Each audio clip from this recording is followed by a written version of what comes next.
É um prazer poder estar aqui, né? A gente só acompanha a videira lá em Miguel Calmon. Então, é a primeira vez que a gente pode estar aqui e é uma grande alegria, realmente. A gente ouvia muito o pessoal lá de Miguel Calmon falando de vocês, que era uma igreja bem vibrante, onde a gente sentia muita presença do Senhor. E eu estou vendo isso realmente aqui esses dias. Que Deus abençoe vocês. Amém. Boa noite, queridos. Que a graça, a paz e a misericórdia do Senhor esteja sobre nós, amém? Prazer, um privilégio estar aqui nessa igreja. É como a Denise falou, a gente ouvia muito da videira, participava ali junto com Miguel Calmon, mas eu gostei muito de estar aqui, né? Uma coisa é ouvir falar, outra coisa é você ver em loco e estar aqui. E eu gostei demais dessa igreja, gostei demais da estrutura, das pessoas nem se fala, né? Mas eu gostei desse ambiente aconchegante, familiar, caseiro, né? Eu falei ontem aqui que aqui parece a casa de Jesus, né? Então quem entra aqui fala, estou indo na casa de Jesus. É um ambiente bem gostoso, bem agradável, bem informal, e isso é bacana, porque o evangelho é dessa forma, o evangelho é simples, é informal e é muito direto para nós, amém? Vamos orar mais uma vez, para que o Senhor possa falar ao meu e ao teu coração, mesmo assentados. Pai querido, obrigado, Deus, pelo privilégio e a oportunidade que nós temos de estar aqui reunidos em Teu nome. Obrigado, Deus, porque nós sabemos que o Teu Espírito Santo está entre nós. E pedimos, Senhor, que o Senhor tenha misericórdia de cada um de nós, inclusive de mim, e que o Senhor possa trazer a nossa mente cativa agora à Tua palavra. Que nada venha nos distrair, que nada venha tirar a nossa atenção, e que a nossa mente não fique dispersiva, mas que nesses próximos minutos a gente possa estar refletindo sobre a Tua palavra, pensando sobre a Tua palavra, não somente ouvindo ela, mas ruminando tudo que o Senhor tem para nós nessa noite, e que a Tua palavra, Deus, de alguma forma possa trazer uma mudança prática na nossa vida, na minha vida e na vida dos meus irmãos. A vida cristã é uma crescente todos os dias, e nós estamos melhores que ontem, eu acredito, mas queremos ficar melhor que amanhã. Por isso, Deus, continua investindo na nossa vida, porque a cada dia a gente possa resplandecer a Tua glória e ser mais parecido com o Senhor. Assim eu oro e agradeço em nome de Jesus. Amém. Amém. Ontem, quem esteve aqui ontem? Levanta a mão. Agora, quem não esteve aqui ontem? Mais ou menos igual, né? Ontem nós pensamos aqui sobre o propósito da igreja e pensamos sobre a missão da igreja, né? Esse final de semana está marcado como um final de semana missionário. Eu acredito que essa igreja fala de missões, respira missões nas conexões, nas reuniões, nos domingos. Eu creio que missões faz parte dessa igreja, mas esse final de semana foi separado especificamente para falar sobre a obra missionária. As músicas têm a ver com a obra missionária, né? Inclusive você que cantou essas músicas, quando a gente canta é uma coisa muito séria, porque quando você está cantando, você está declarando aquilo diante de Deus que você vai fazer aquilo. Não vou falar de vocês, mas o meu pastor, o pastor Edson Queiroz, que já está com o Senhor, ele falava assim, isso na igreja dele, eu não estou falando na videira, na igreja dele, ele falava assim que na hora do louvor, na hora da adoração, era a hora que os crentes mais mentiam, não é verdade? Se você parar para pensar, será que nós vivemos exatamente tudo que nós cantamos? Porque é muito gostoso cantar, é muito gostoso adorar, louvar o Senhor, mas nós estamos declarando algo para Deus, então é muito sério quando nós cantamos, né? E eu não estou falando que vocês mentiram aqui na hora do louvor, não. Ele falava isso lá atrás, e eu sempre pensava sobre isso, e eu falava, de fato, nem tudo que eu canto, eu pratico. E aí o que a gente precisa fazer? Deus nos ajuda, tenha misericórdia de nós, e que a gente possa praticar tudo que a gente canta, que a gente possa praticar tudo que a gente aprende, tudo que a gente ouve da palavra, e que a gente não seja somente um ouvinte, mas um praticante da palavra de Deus, amém? Eu queria hoje falar sobre a essência da missão. Nós falamos do propósito da igreja. Nós vivemos para quê? Para que nós nos reunimos todos os domingos, todas as quintas-feiras? Para que as conexões acontecem durante a semana? Para que a igreja vive? Ontem nós pensamos lá no texto de Gênesis 1, 26 a 28, que a igreja vive para a glória de Deus. Esse foi o grande projeto de Deus para a igreja, lá com Adão e Eva. E aí Adão e Eva pecaram. Mas aí Deus enviou Jesus Cristo para que essa glória voltasse. E voltasse na vida de cada ser humano. Né? Então, o propósito de nós vivermos como igreja é a glória de Deus. Não existe outro propósito. É a glória de Deus. E qual é a missão da igreja? É proclamar Cristo para que a glória de Deus volte a ser permanente em todas as áreas da nossa vida. Ou seja, a obra missionária é para que a glória de Deus seja feita em todas as regiões do mundo. As últimas palavras do Senhor Jesus, lá em Mateus 28, de 18 a 20, ele fala que para a gente ir fazer discípulos a todas as nações. A todas as nações. Né? As últimas palavras, antes dele ser assunto ao céu, quando ele passou aqueles 40 dias ressurreto, depois da sua ressurreição, as últimas palavras, a última ordem do Senhor Jesus é: vão e façam discípulos de todas as nações. Né? O pastor Niles falou aqui que Espanha naquela época era o fim do mundo, mas esse fim do mundo cresceu, e esse fim do mundo hoje é bem maior do que a gente imagina. Então é papel meu, papel seu, é papel da videira, das igrejas ao redor do Brasil, fazer discípulos em todas as nações, amém? E agora a gente vai pensar sobre a essência da missão, ou seja, o que é o mais importante? De tudo que se pode pensar sobre missão, o que é mais essencial, mais central na evangelização do mundo? Aqui, eu vou citar uma frase do Pacto de Lausanne, até a gente comentou sobre isso hoje, né? O Pacto de Lausanne, oficializado em 1974, por líderes de 150 países, sintetizou, ou seja, né, deu uma resumida, que a missão da igreja, dizendo que o propósito de Deus é oferecer o evangelho todo, por meio de toda a igreja, a toda criatura em todo o mundo. É muito interessante. Então a palavra toda e todo aqui está nessas 4 afirmações: o evangelho todo, por toda a igreja, a toda criatura em todo o mundo. E o que é mais importante aqui? O evangelho, que é o próprio Senhor Jesus, a igreja, que é quem vai cumprir esse papel, toda criatura, que é o nosso alvo, ou seja, o ser humano é o nosso alvo, e por todo o mundo. Deixa assim bem claro que a missão de Deus é o mundo, e o método de Deus é a igreja, e o tempo de Deus é hoje. Amém? A teologia de Paulo lá em Romanos, aliás, a carta de Paulo aos Romanos é uma carta muito bacana, e muitas pessoas famosas, antigas, se converteram lendo a carta de Paulo aos Romanos. E a teologia de Paulo lá em Romanos diz que a glória de Deus é a finalidade maior da existência da igreja.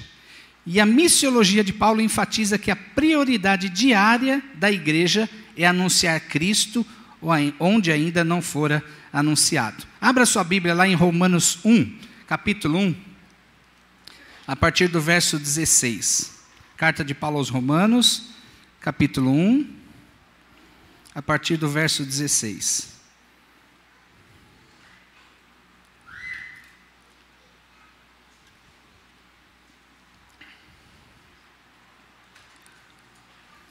Amém? Não me envergonho do evangelho, porque é poder de Deus para a salvação de todo aquele que crê, primeiro do judeu, depois do grego. Porque no evangelho é revelado a justiça de Deus, uma justiça que do princípio ao fim é pela fé. Como está escrito, o justo viverá pela fé. Portanto, a ira de Deus é revelada dos céus contra toda impiedade e justiça dos homens, que suprimem a verdade por injustiça. Pois o que de Deus se pode conhecer é manifesto entre eles, porque Deus lhes manifestou. Então, diante desse texto, a gente vai só pensar sobre 3 aspectos. Convicções bíblicas missionais, ou seja, qual é a convicção bíblica para eu fazer a missão? Qual é a essência disso? A primeira, a mensagem missional é o evangelho, é o poder de Deus. Está lá no verso 16. Não me envergonho do evangelho, porque ele é poder de Deus. O evangelho aqui, Paulo retrata bem que é o próprio Senhor Jesus. A gente pensa em evangelho como às vezes a igreja, como às vezes a própria obra missionária, mas Paulo ele deixa muito claro que o Evangelho é o poder de Deus. E quem é o poder de Deus? É o próprio Senhor Jesus Cristo. Ou seja, a ênfase é Jesus. Então o Evangelho não é a igreja, não é o movimento missionário, mas é o próprio Cristo.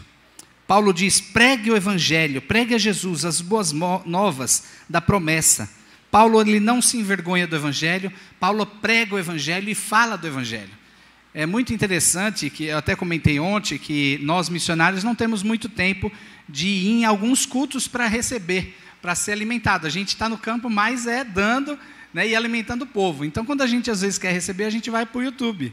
Né? A minha igreja lá em Santo André, São Paulo, tem culto online, né? Eu posso assistir os cultos online, e às vezes assistir cultos de outra igreja para a gente se alimentar.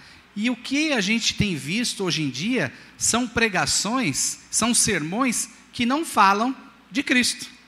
Falam de um monte de coisa bonita da Bíblia, um monte de coisa bonita para a sociedade, para o homem, né? Muitas pregações de autoajuda, mas não fala do Cristo, que é a centralidade do Evangelho.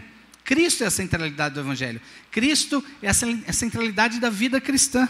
E aqui Paulo fala muito claro, para pregar o Evangelho, pregar Cristo, para falar de Cristo, para mostrar que Cristo realmente é poderoso, e não simplesmente a igreja, a instituição, mas a pessoa de Jesus Cristo. Então eu paro para pensar, se nós estamos realmente pregando a Cristo, né? Paulo não se envergonhava do Evangelho, não se envergonhava. E aí eu pergunto para mim e para você, nós temos nos envergonhado do Evangelho?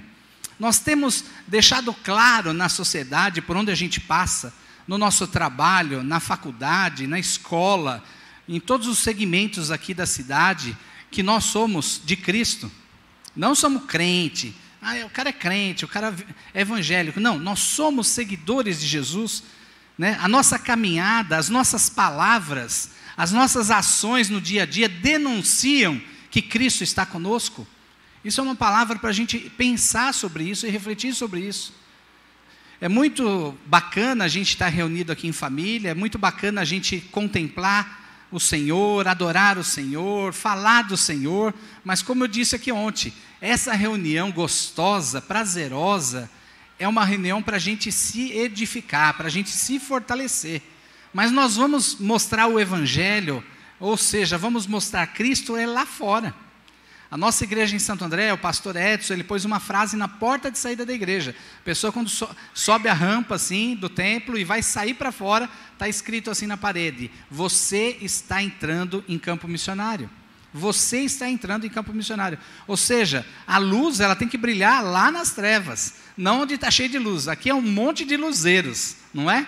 Ontem eu falei aqui que tem quantos galhos tem essa videira, né? E eu estou vendo que tem muito galho aqui, tem muitos ramos aqui. E nós somos luzeiros de Cristo, amém? Você é um luzeiro onde você está, no seu segmento, no seu trabalho, na sua atividade profissional, no seu comércio, no banco, no comércio ali, no mercado. Você é um luzeiro. E as pessoas têm olhado Cristo na tua vida e na minha vida. Ou seja, a nossa caminhada denuncia que nós estivemos com Jesus pela manhã nas nossas devocionais, se estamos fazendo devocionais. Ou seja, o papel nosso de missão e como igreja, e como cristão, a essência disso é o Cristo. E esse Cristo ele tem que estar muito evidente na minha vida, não só dentro do meu coração, não só sabendo que eu tenho o meu nome escrito no livro da vida, mas nas minhas atitudes, nas minhas motivações.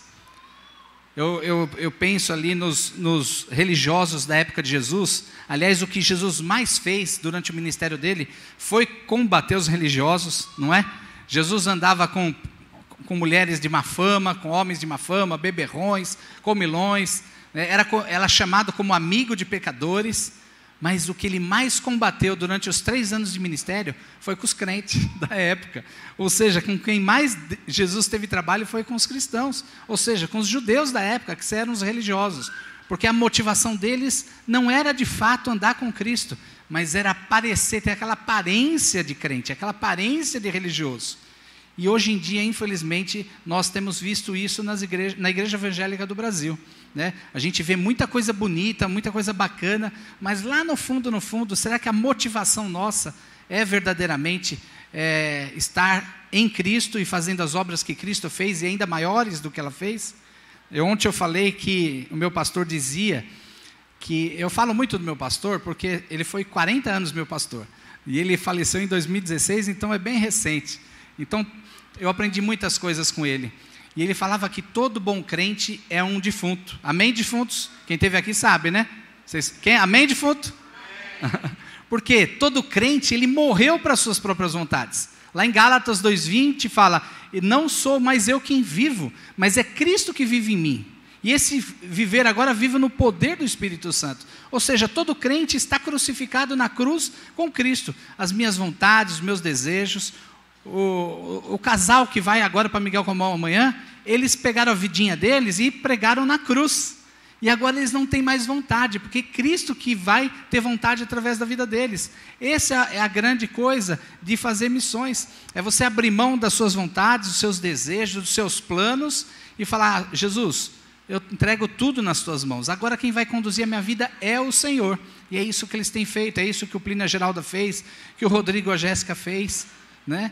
É o que eu fiz isso há mais de 26 anos atrás. É falar: Jesus, toma conta da minha vida. Mas isso não é só para aquele que vai para o campo. Você que está aqui, que está na retaguarda, você também é missionário, amém? Missionário não é só aquele que que larga tudo e vai para uma outra cidade e vai estar na linha de frente. Missionário é aquele que de coração se envolve na obra. Eu creio que vocês agora vão orar mais, vão jejuar mais, vão investir mais, porque nós somos um time, nós somos um corpo, cada um com uma função diferente. Eles, os 3 casais lá em Miguel Calmon, com essa atividade de proclamar Cristo, literalmente, para aqueles sertanejos, mas vocês na corda aqui, segurando em oração, em intercessão, financeiramente, se envolvendo emocionalmente. Eu fico pensando, quando foi a última vez que você, pensa sobre isso, e quando eu falo essas coisas para você, é como se eu falasse na frente de um espelho. Estou falando para mim também. Quando foi a última vez que nós choramos por uma pessoa perdida, por uma pessoa que está caminhando a passos largos para o inferno? Quando foi a última vez que você chorou, quando você soube que uma pessoa morreu sem Jesus? Isso te trouxe constrangimento, isso te trouxe dor nas entranhas, como Jesus sentia dor no abdômen quando ele via que eram ovelhas desgarradas caminhando para o abismo, e eram ovelhas que ainda não tinha pastor. Então, o Evangelho tem que promover isso na minha vida e na sua vida. Nós nos doermos, nós sofrermos por aqueles que ainda não têm Cristo. E no campo missionário, ali no sertão, não só em Miguel Calmon, mas em todas as cidades e povoados que a Missão AMES tem atuado, nós temos visto pessoas caminhando a passos largos para o inferno, porque nunca ouviram falar de Jesus. Nunca. Nunca, Marcelo, nunca.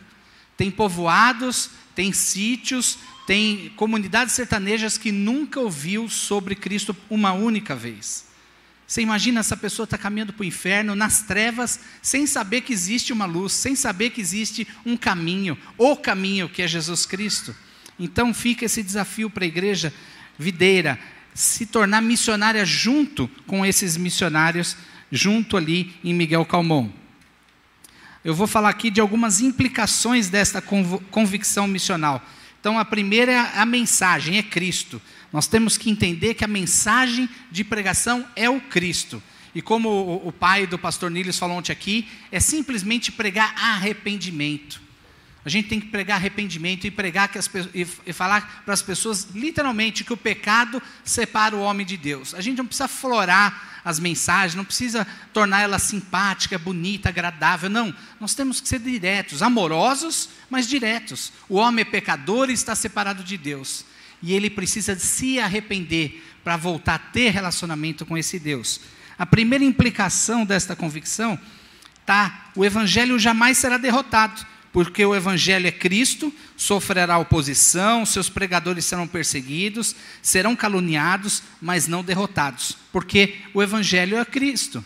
Às vezes as pessoas falam, o Evangelho está sendo perseguido na África, o Evangelho está sofrendo perseguição, o Evangelho não sei o quê. E parece que a gente está falando de uma organização, parece que a gente está falando da igreja. Não.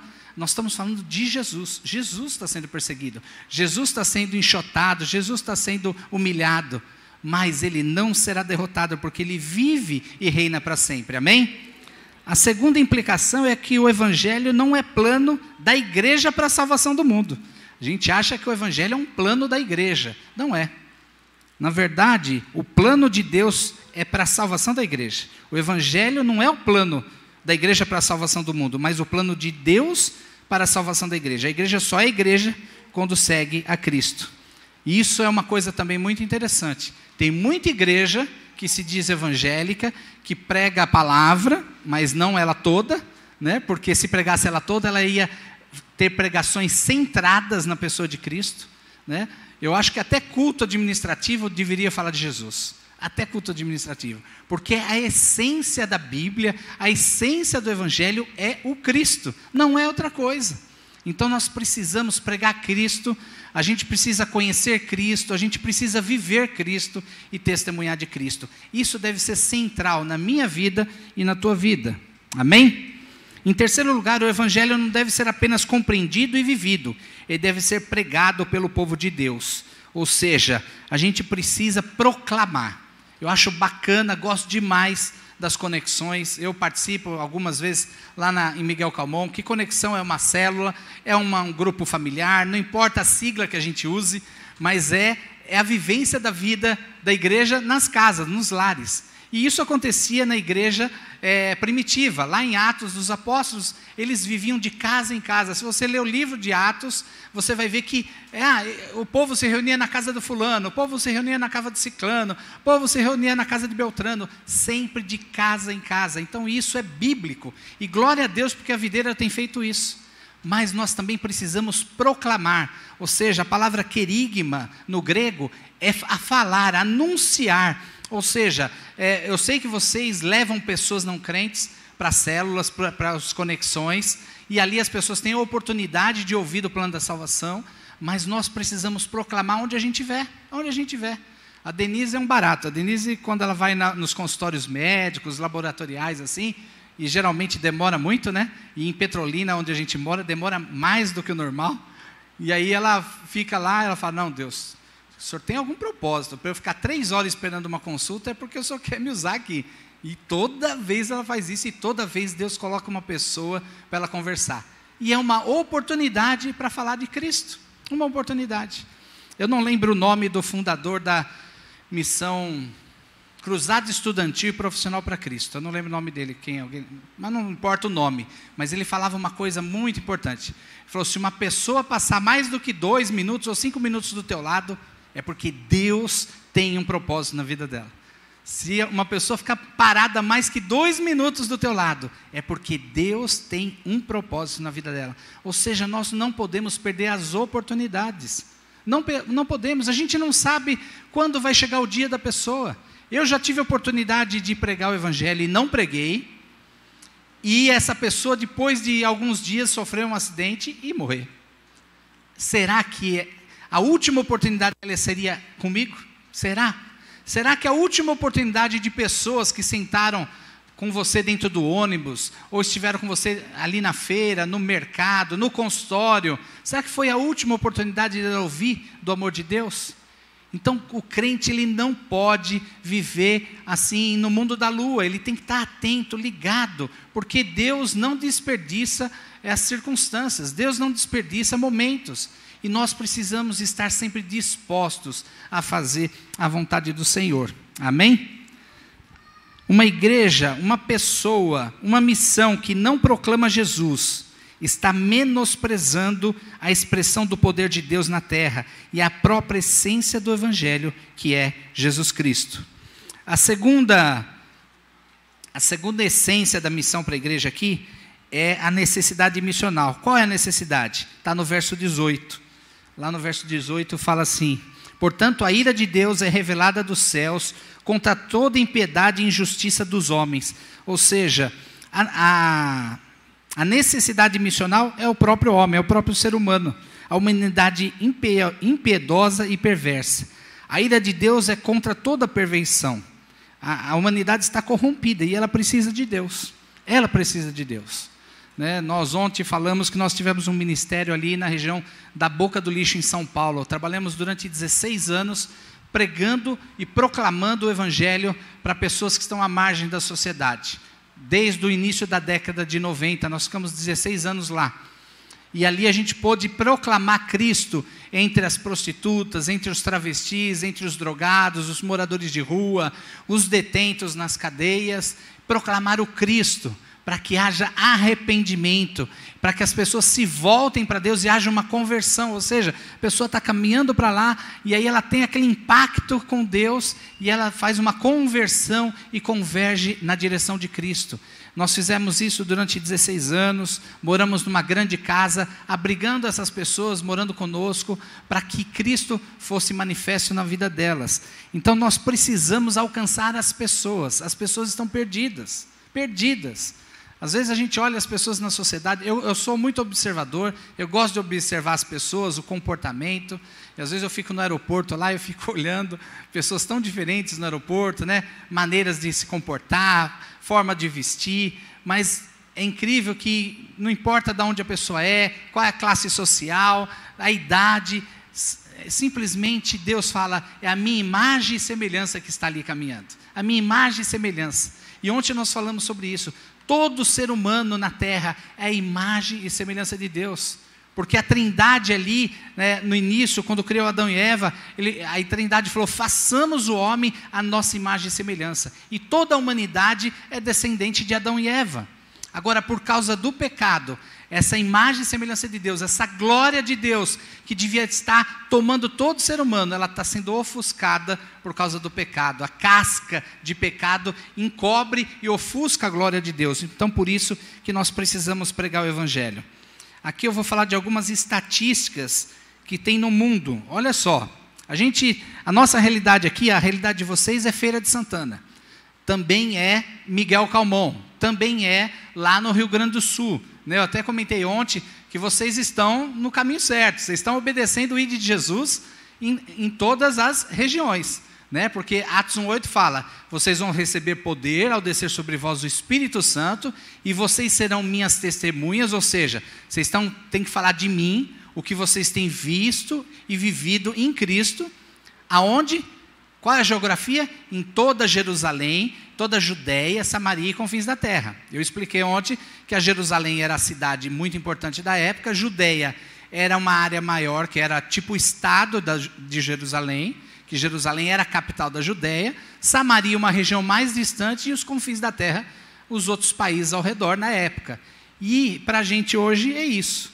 Então a igreja videira ela tem que falar, qual é a minha Jerusalém? Aí ontem a gente fez aqui, a Jerusalém da videira é Feira de Santana. Qual é a Judéia da videira? O estado da Bahia. Qual é a Samaria da videira? É os outros estados do Brasil. E os confins do mundo, logicamente, as outras nações. Então vocês já estão em Jerusalém, fazendo discípulo aqui. Vocês já estão na Judéia, lá em Miguel Calmon, que é uma outra região da Bahia.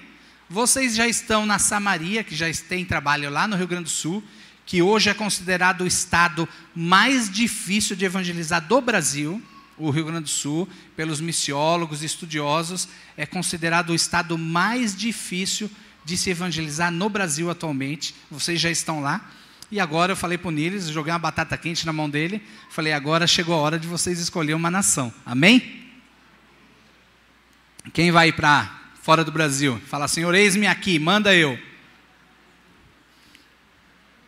O negócio é sério, ninguém levantou a mão.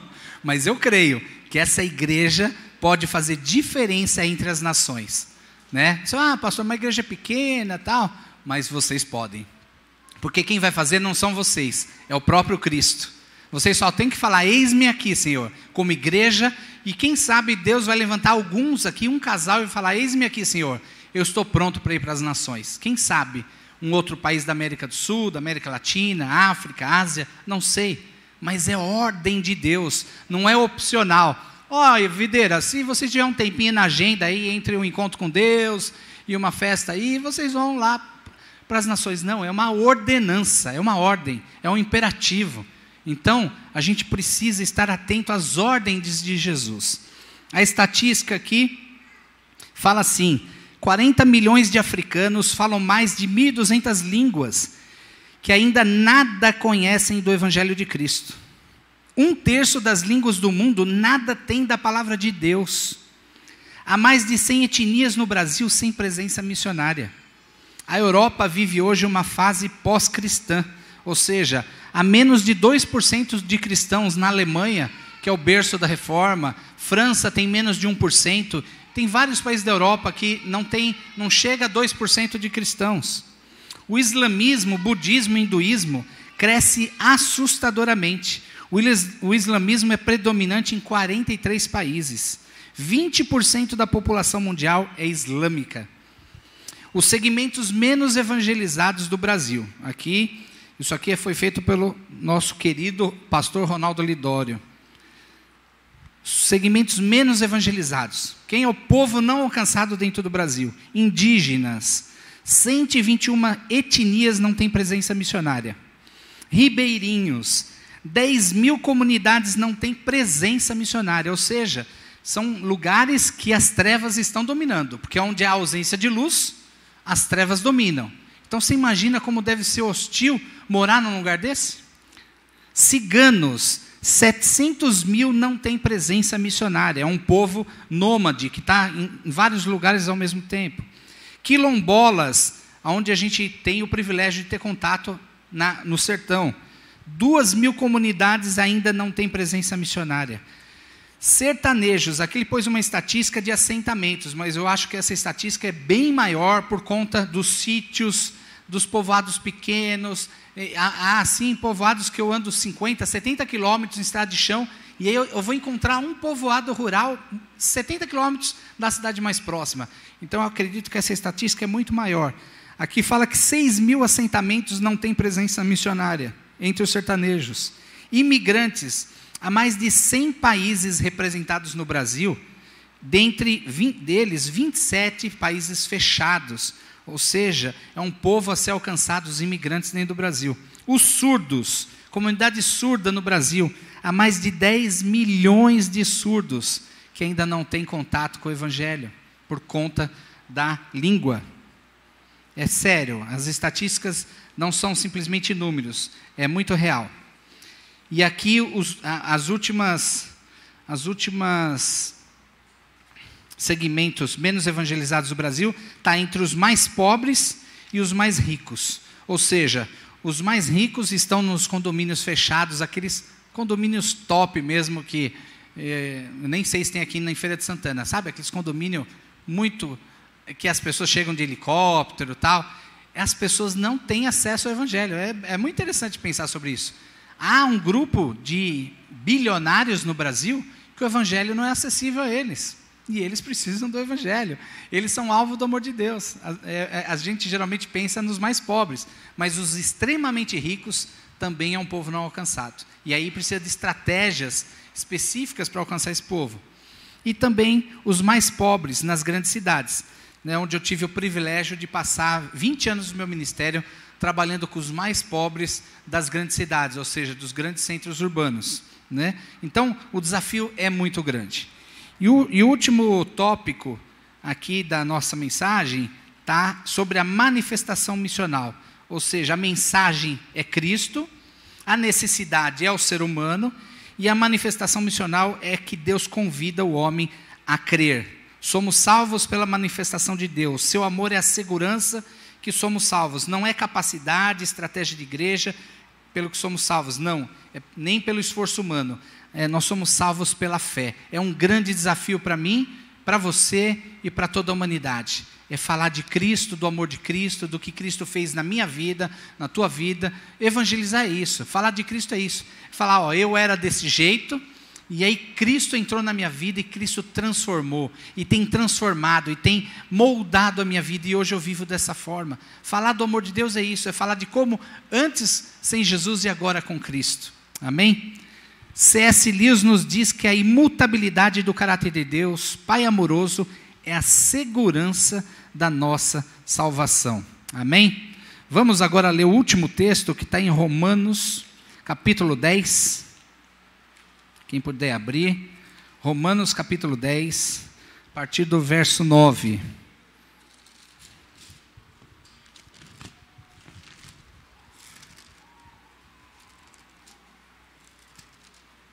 Romanos 10, a partir do verso 9. Se com a tua boca confessares Jesus como Senhor, e em teu coração creres que Deus o ressuscitou dentre os mortos, serás salvo. Porque com o coração se crê para a justiça, e com a boca se confessa a respeito da salvação.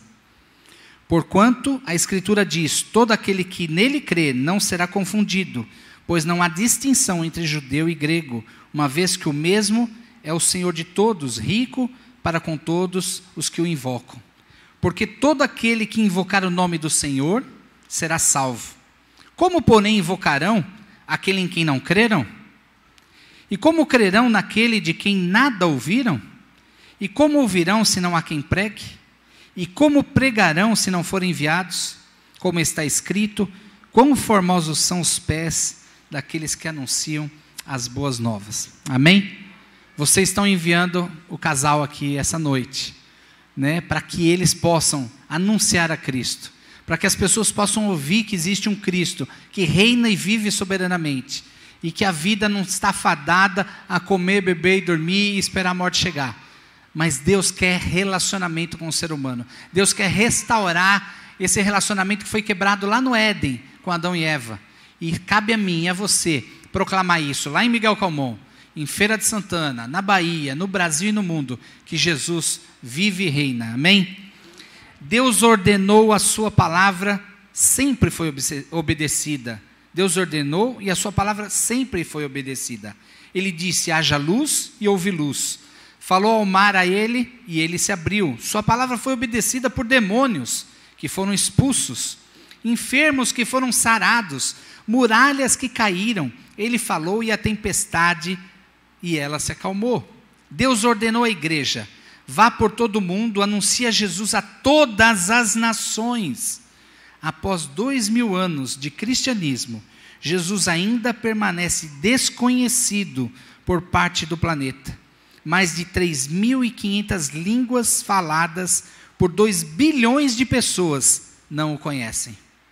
Será a igreja, perante todos, a única a desobedecer o comando do Senhor? Vamos orar?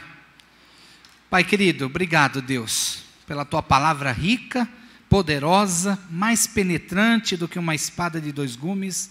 Obrigado, Deus, pelas tuas misericórdias, porque por elas nós não somos consumidos. Obrigado, Deus, pela tua graça que nos alcançou. Obrigado pela presença que é promessa do Senhor, que viria e estaria conosco por todos os dias, até a consumação de todos os séculos. Obrigado, Deus, porque o Senhor nos trata como filhos. Deus, tenha misericórdia da minha vida e da vida da tua igreja. E que nós possamos, Senhor, diante dessa verdade, da tua palavra, nós possamos ter uma posição diferente daqui para frente. Que nós possamos, de fato, Senhor, abrir mão das nossas vontades, dos nossos projetos, dos nossos sonhos, das nossas motivações e das vontades da própria igreja. E que nós nos submetamos à tua verdade, que é poderosa. Pai, usa a minha vida, usa a vida dessa igreja para proclamar Cristo aqui e lá longe. Usa essa igreja para ser testemunha de Cristo em todas as nações. E Deus, para que a gente possa aguardar a tua vinda, tão aguardada e tão esperada, porque de fato o Senhor virá. Essa é uma grande promessa que nós aguardamos. Assim nós oramos, Pai, e somos gratos em nome de Jesus. Amém. Amém. Deus abençoe.